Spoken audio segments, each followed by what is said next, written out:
जय सिया राम। मैं आचार्य राजेश श्री राम जन्मभूमि अयोध्या से। प्रिय दर्शकों, प्रस्तुत हूँ आप सबके समक्ष मई महीने का राशिफल लेकर के। ये मई महीना महापरिवर्तनों के लिए जाना जाएगा। इस महीने में कई ग्रह अपनी राशि परिवर्तन कर रहे हैं, जिसमें से सूर्य बुध तो है ही हैं, साथ ही साथ देवगुरु बृहस्पति भी अपनी राशि परिवर्तन करेंगे और राहु केतु भी अपनी राशि परिवर्तन करने वाले हैं। और इसका बड़ा व्यापक असर पड़ने वाला है आपके जीवन पर, तब अधिक जबकि मंगल भी नीच के होकर गोचर कर रहे हैं। इस सब का क्या परिणाम पड़ने वाला है, आइए जानते हैं। और साथ ही साथ जानेंगे उन अत्यंत शुभ तिथियों के बारे में जो आपके लिए इस महीने को खास बनाएंगे, उस पर आप अपने महत्वपूर्ण कार्य कर सकते हैं। उन अशुभ तिथियों के बारे में भी जानेंगे जिस पर आपको कोई महत्वपूर्ण कार्य नहीं करना है, कोई महत्वपूर्ण कार्य करने से बचना है। ये वीडियो आपके चंद्र राशि पर आधारित है और इसको अपनी चंद्र राशि के आधार पर ही देखिए। यदि आपको अपनी चंद्र राशि नहीं पता है तो अपने प्रचलित नाम के आधार पर इस वीडियो को देख सकते हैं। मेष राशि के जातकों के लिए एक सरसरी निगाह डालेंगे कि कैसे ग्रहों का योग इस महीने आपके लिए बना हुआ है। तो सूर्य आपके राशि पर से ही गोचर कर रहे हैं। यहाँ पर वो 15 मई तक रहने वाले हैं। इसके बाद 15 मई को गोचर करके चले जाएंगे आपके धन स्थान पर, द्वितीय स्थान पर, जहाँ पर ये 15 जून तक विराजमान रहेंगे। बुध भी 7 मई को द्वादश स्थान से आपके राशि पर से गोचर करने लगेंगे। 7 मई से 23 मई तक यहाँ रहेंगे और 23 मई के बाद फिर आपके धन स्थान पर गोचर करेंगे। देवगुरु बृहस्पति 14 मई की रात में लगभग 10:30 बजे वृषभ राशि को छोड़ करके मिथुन राशि पर आ जाएंगे। बड़ा महत्वपूर्ण परिवर्तन होगा, इसे महाराशि परिवर्तन कहा जाता है। जब देवगुरु बृहस्पति अपनी राशि परिवर्तन करते हैं, देवगुरु बृहस्पति यहाँ पर लंबे समय तक रहेंगे। उसकी चर्चा अलग से करेंगे, अलग से वीडियो में करेंगे, विस्तार से समझाएंगे क्या प्रभाव पड़ेगा। मंगल आपके चतुर्थ स्थान पर नीच के होकर गोचर कर रहे हैं। बहुत सावधानी भरा ये समय है, बहुत सावधान रहना है सबको। और ये 6-7 जून तक यहाँ पर विराजमान रहेंगे और तब तक ये खतरनाक स्थिति में है, बेहद नकारात्मक है। राहु की दृष्टि इन पर पड़ रही है। फलतः सब लोगों को बहुत सावधान रहे। इसके पहले भी मैंने बताया था। और वर्तमान में जो परिस्थितियाँ आप देख रहे हैं चारों तरफ, चाहे बंगाल से लेकर के पहलगाम तक, स्थितियाँ बहुत ही निराशाजनक हैं। सावधान रहना होगा। केतु आपके 6ठे स्थान पर गोचर करेंगे। 18 मई को ये पंचम स्थान पर आपके आ जाएंगे। सप्तम, अष्टम, नवम और दसम स्थान खाली रहेंगे। आपके एकादश स्थान पर राहु आ जाएंगे। 18 मई से यहाँ पर गोचर करेंगे। इसके पहले द्वादश स्थान पर शनि राहु का ये पिशाच योग 18 मई तक चलता रहेगा। शनि यहाँ पर अब विराज चुके हैं और शुक्र भी यहाँ पर उच्च के होकर द्वादश स्थान पर गोचर करेंगे। क्या होगा इस सब का परिणाम, पहले जानते हैं हेल्थ के जो मूल कारक हैं वो है सूर्यदेव और गोचर कर रहे हैं आपके राशि स्थान पर। आत्मविश्वास बढ़ा रहेगा, फिजिकल एक्टिविटी आप खूब बढ़िया बढ़ाएंगे और अपने आप को एक ऊर्जा से लवरेज महसूस करेंगे 15 मई तक। राशि स्थान से फिर 6ठे स्थान पर जब जाएंगे, 6ठे स्थान के स्वामी भी 7 मई से आपके राशि स्थान पर आ जाएंगे। तो आप अपने हेल्थ को बेहतर करने का और भी बेहतर प्रयास करते रहेंगे। तो कुल मिलाकर के महीना हेल्थ के दृष्टिकोण से अच्छा रहेगा। लेकिन शनि और राहु की दृष्टि आपके इस पर पड़ती रहेगी 18 मई तक। उसके बाद केवल शनि की दृष्टि पड़ेगी। तो कुछ ऑब्स्टेकल्स, कुछ आपको अपने स्वास्थ्य के प्रति सावधानी जरूर बरतनी होगी। समस्याएं पैदा हो सकती हैं, इसलिए बिल्कुल इग्नोरेंस। हाँ, सूर्य और बुध चीज़ों को मैनेज करेंगे, अच्छा करेंगे, लेकिन फिर भी आपको यहाँ पर सावधान रहने की आवश्यकता रहेगी। शुक्र और राहु, शनि और राहु की दृष्टि दुर्घटना आदि के प्रति भी आपको सावधान करती है। आपको सावधान रहना चाहिए। अब आते हैं आपके धनागमन की स्थिति। देखें कि इस महीने धन आगमन की स्थिति कैसे रहने वाली है। धन आगमन के लिए आपको एकादश स्थान पर जाना पड़ेगा, जो लाभ का स्थान है। यहाँ के स्वामी शनिदेव द्वादश स्थान पर गोचर कर रहे हैं। फलतः ऐसे में इस राशि के जातक जो विदेश आदि से कार्यों से जुड़े हुए हैं, फॉरेन से रिलेटेड कोई बिजनेस कर रहे हैं, कोई नौकरी कर रहे हैं, उन लोगों के लिए तो बेहतर रहेगा। अन्यथा खर्चे बहुत बढ़ाते रहेंगे। आय की दृष्टि से आपके 18 मई के बाद की स्थिति बहुत बेहतर होती हुई दिख रही है, क्योंकि राहु यहाँ पर आ जाएंगे और कुंभ राशि पर राहु बहुत अच्छे परिणाम देते हैं। तो अगर केवल और केवल धनागमन की दृष्टि को देखा जाए तो राहु यहाँ पर अच्छे हो जाएंगे, क्योंकि एकादश स्थान पर, लाभ स्थान पर राहु राजयोग कारक हो जाते हैं। और जब शनि की इस राशि पर रहेंगे, इसे उनकी अपनी भी राशि कहा गया कुंभ राशि को, तो ये बहुत अच्छे परिणाम यहाँ पर देंगे। कई सोर्स जनरेट करेंगे। 18 मई के बाद आप देखेंगे कि धनागमन के और भी बेहतर स्थितियाँ आती हुई चली जाएंगी और कई ऐसे सोर्स डेवलप होंगे, कुछ ऐसे काम आप करना शुरू करेंगे, ऐसे आपको आइडियाज़ देंगे जिससे आपके इनकम के सोर्स बढ़ेंगे। इनकम बढ़ेगा 18 मई के बाद, इसमें कोई दो राय है। अब इनकम बढ़ने के बाद क्या इनकम आपकी रुक रही है? तो अभी आप देख रही है कि आपके धन स्थान के स्वामी शुक्र द्वादश स्थान पर बैठे हुए हैं। शुक्र को द्वादश का दोष नहीं लगता है और यहाँ पर उच्च के हैं। फलता मटेरियलिस्टिक लाइफ पे खर्चे बहुत करेंगे, सांसारिक जीवन पे, भौतिक सुख सुविधाओं पर, भोग विलास पर खर्चे आपके होंगे, जिससे आपका बैंक बैलेंस कम होता रहेगा। उसको इस दृष्टि से देखें कि आमोद प्रमोद के खर्चों की चीज़ों पर खर्चे आपके ज़्यादा रहने वाले हैं। पार्टी के मूड में कंटिन्यू मेष राशि के जातक बने हुए हैं, जिसके कारण खर्चे बहुत हो रहे हैं, ट्रैवल्स बहुत हो रहे हैं, जिसके कारण से खर्चे बहुत ज़्यादा हो रहे हैं और इन आय और व्यय का संतुलन गड़बड़ हुआ दिख रहा है।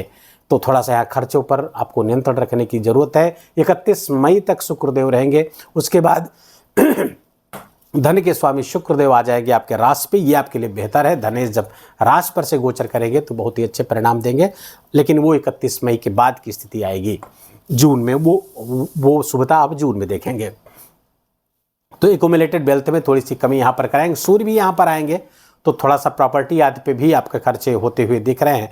तो आय व्यय का संतुलन थोड़ा सा इम्बैलेंस होता हुआ इस महीने दिख रहा है। वहाँ पर आपको काम करने की ज़रूरत है, ध्यान देने की ज़रूरत है। अब आते हैं आपके पंचम स्थान पर संतान, शिक्षा। यहाँ पर केतु विराजमान होंगे 18 मई के बाद। 18 मई से यहाँ पर जब गोचर करेंगे तो केतु, पंचम का केतु बहुत इंट्यूटिव पावर देता है, बहुत ही आंतरिक शक्ति को जागृत करता है। छठी इंद्रिय जागृत होती है।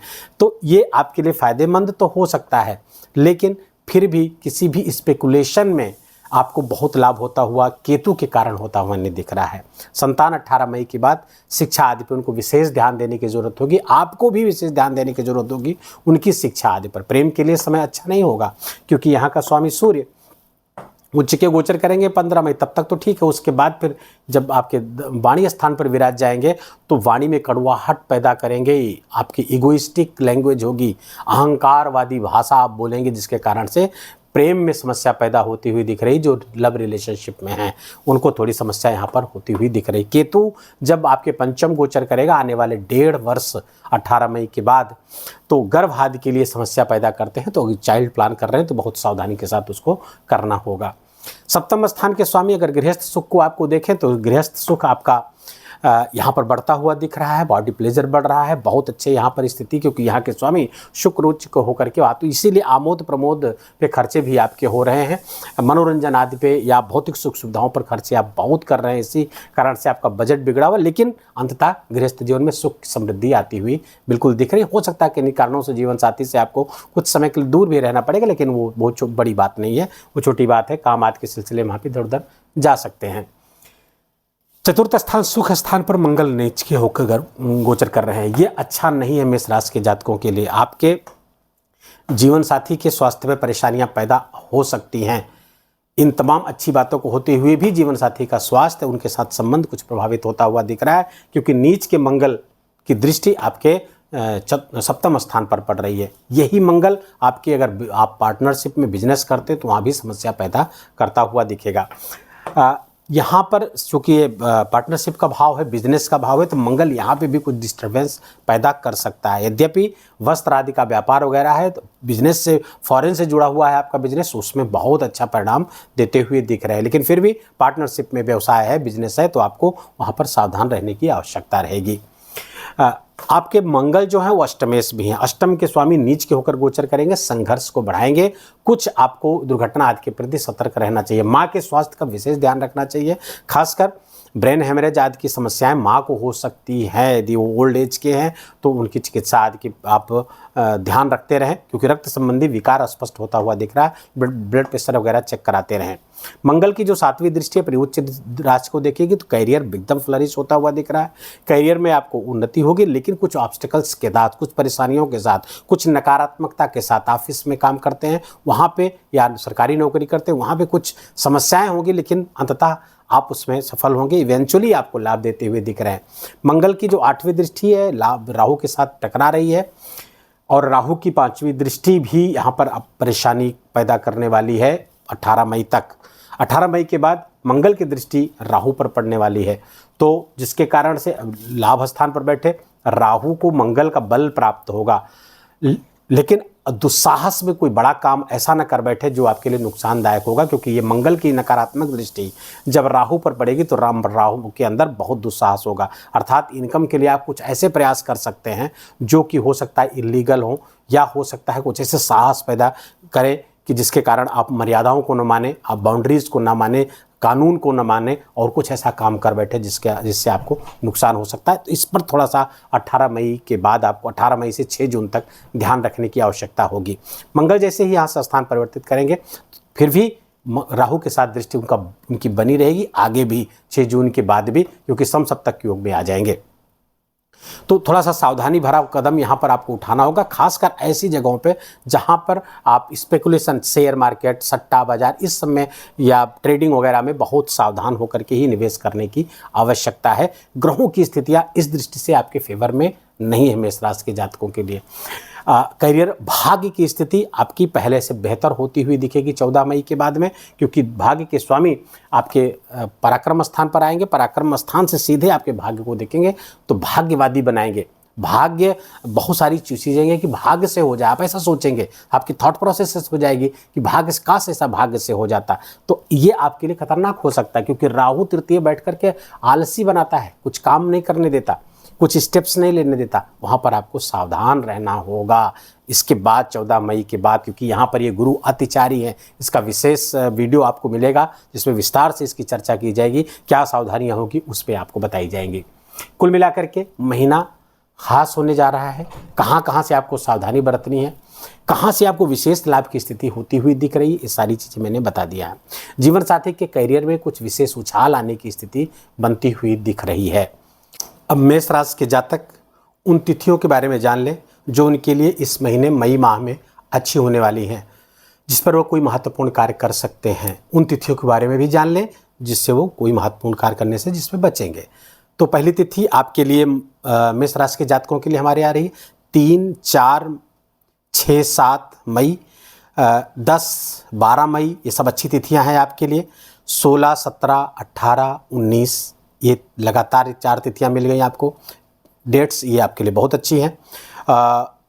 21, 25, 27, 28 और 30 मई, ये आपके लिए अच्छी तिथियां हैं। कौन सी खराब तिथियां जिसमें कोई महत्वपूर्ण कार्य करने से बचना है, तो वो है 12 मई, 8 मई, 9 मई, 12 मई ने 1 और 2 मई, 8, 9 मई, 13, 14, 15 मई और 22 और 23 मई। इन पे कोई महत्वपूर्ण कार्य करने से बचिएगा।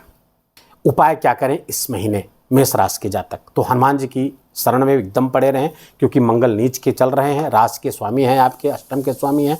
हनुमान चालीसा खूब पढ़ते रहें, कम से कम 11 बार हनुमान चालीसा पढ़ें। हनुमान जी का खूब दर्शन करते रहें, सूर्य भगवान को अर्घ्य दीजिए और संभव हो तो आप श्री सूक्त का भी पाठ करते रहें, ताकि धन संबंधी कोई समस्या आपको ना आए। वीडियो को यही विराम देंगे। वीडियो आपको अच्छा लगा हो, आपके काम का लगा हो, मेरा बोलना आपका सुनना दोनों सार्थक हुआ हो, तो कृपा करके इस वीडियो को लाइक करिएगा, अपनों के साथ शेयर करके उनको भी इसका लाभ दीजिए। कमेंट में जाकर के जय सिया राम लिखना बिल्कुल भी मत भूलिएगा। मेरा विशेष निवेदन, विशेष आग्रह आपसे, चैनल पर नए हैं तो इसको सब्सक्राइब कर लीजिए, बेल आइकन की घंटी दबा लीजिए और प्लीज़ अपना बहुत बहुत ख्याल रखिए। जय जय सिया राम।